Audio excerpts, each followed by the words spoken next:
What do you think the future of China's military is? It keeps growing rapidly. That is a bigger worry. The Chinese, and I say this with some admiration and some trepidation, are preternaturally acquisitive. They don't have intelligence they do, but they don't operate the way we do, the way our intelligence does. Everybody works for the Chinese intelligence world, as far as I can see.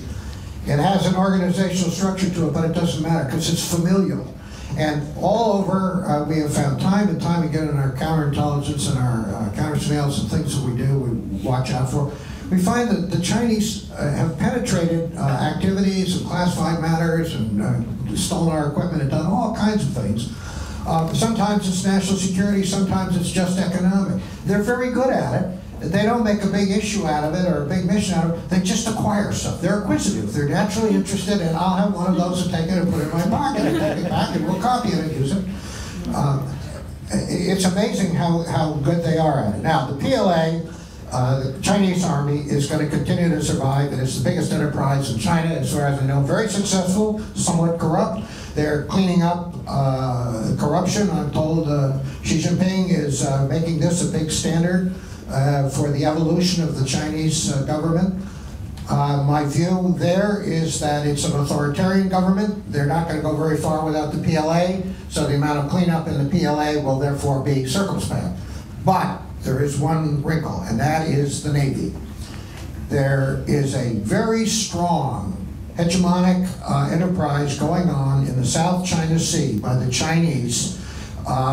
Every rock, every shallow is becoming either an oil platform for Chinese development or a submarine pen for the Chinese Navy. Their Blue Water Navy has been provided for in part, and they are pushing out in that area.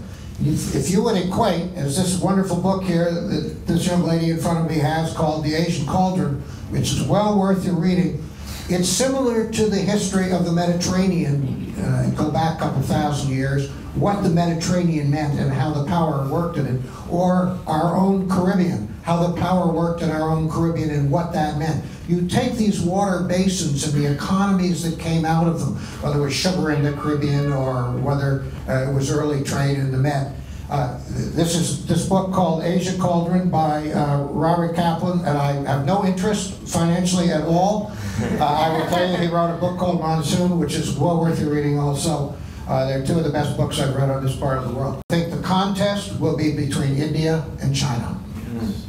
And the conflict will be in the Mideast and Africa, but the contest will be between China and India.